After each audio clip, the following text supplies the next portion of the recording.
Yeah, boxing aficionados. What's up? What's going on? Hey, yo, check this out. I got one question for all you boxing aficionados.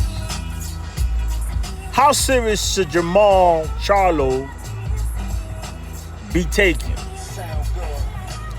How serious should his call out of Demetrius Boo Boo Andrade,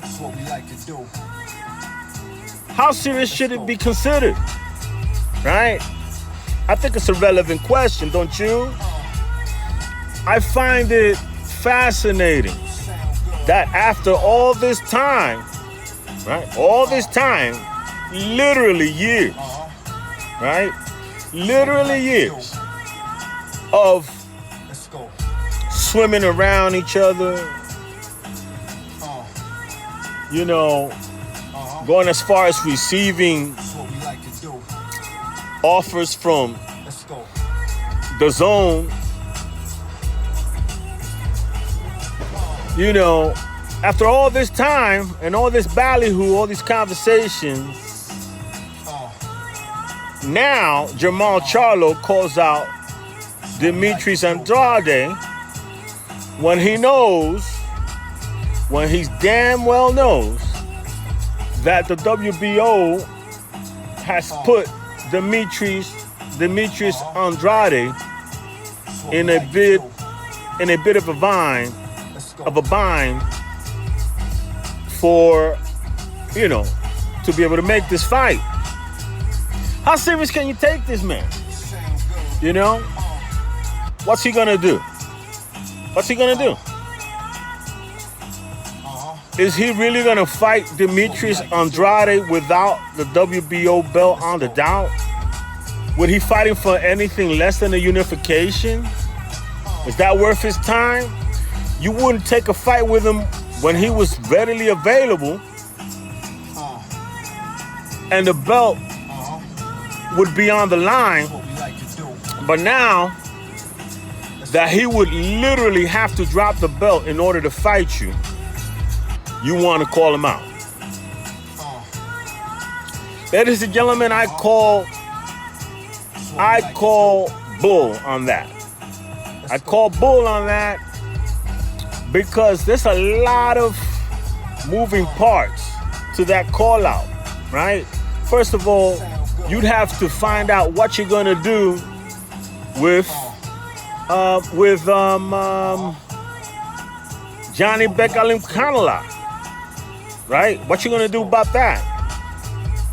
You're gonna have to be able to pay Janibek a step-aside fee, right?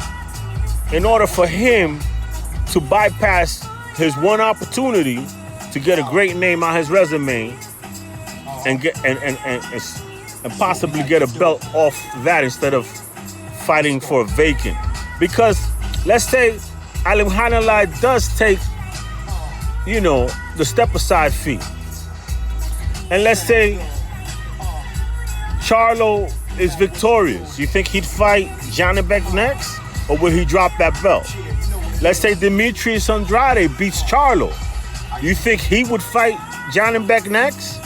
Or would he drop the WBO strap and continue forward with the WBC around his waist and on the PBC side of the street, right?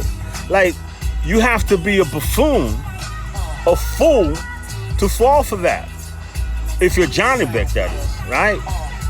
Only way I see such a scenario moving forward would be if both fighters, both Charlo and Demetrius Andrade are willing to fight, are willing to sign binding contracts that call for the victor to fight Janibek next, right? And for that to happen, the WBO and the WBC must be on board.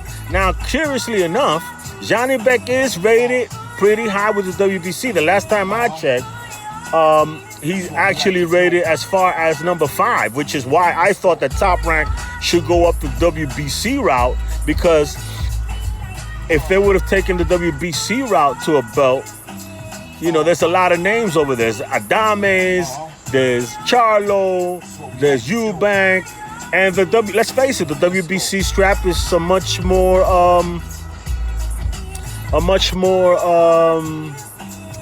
you know, highly sought after strap than the WBO. Has more prestige.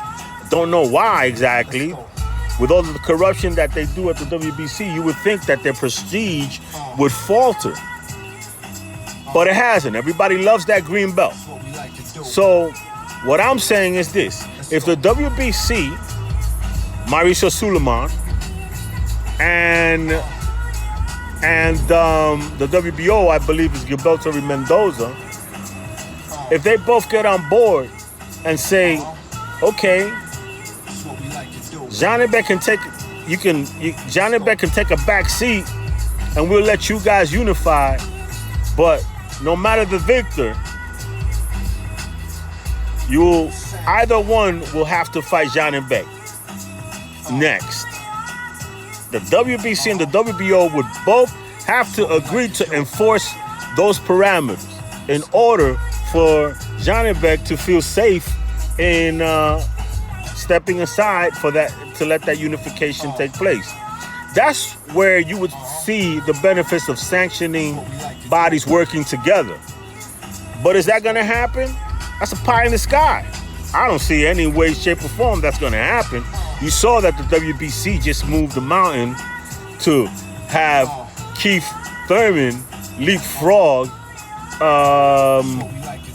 Virgil Ortiz for the #1 slot in the position. So why wouldn't they do that to Janibek Alinhanalai? Although I would say that Virgil Ortiz is with a very weak promoter right now, which is Golden Boy Promotions, and Janibek is with a powerhouse, Top Rank. No one wants to cross Top Rank right now. No sanctioning body wants to cross Top Rank right now. They have the ESPN contract well in hand, doing a great job of it. And they are a marketing promotional powerhouse. And both the WBC, WBO, WBA, you know, would all like to be mentioned in conjunction to Top Rank, whose tentacles have crossed oceans with the Sky Sports deal, you know? So that's the only safety zone that you could say that Janibek has, that he's with Top Rank. So chances are that you're not going to get screwed by WBC or the WBA or the WBO. Certainly not by the WBO, and the WBC is also playing ball with Top Rank right now. So in that respect, Janibek, you know, but everything I'm saying out of my mouth right now is caca. As a matter of fact, I should take a little toilet paper, wipe my mouth. Because it makes no sense. It's all nonsense. Point is, Jermall Charlo is full of doo-doo. He calls out Boo Boo Andrade when he's in the midst of this bind. It's kind of like kicking a guy when he's down. Like, yeah, come and fight now. Now that you lost your legs. And, you know, it's what they call that clout chasing at its finest. It's a way of Jermall Charlo taking off the focus on the fact that he's fighting nobody his damn self. Look, I called Dimitri out. That's why I can't get no fights, you know. It's crazy, man. So it is what it is, and it ain't what it ain't, baby. Next level boxing talk. Look out for the nonsense. Understand what you're hearing and why you're hearing it. I'm out. God bless.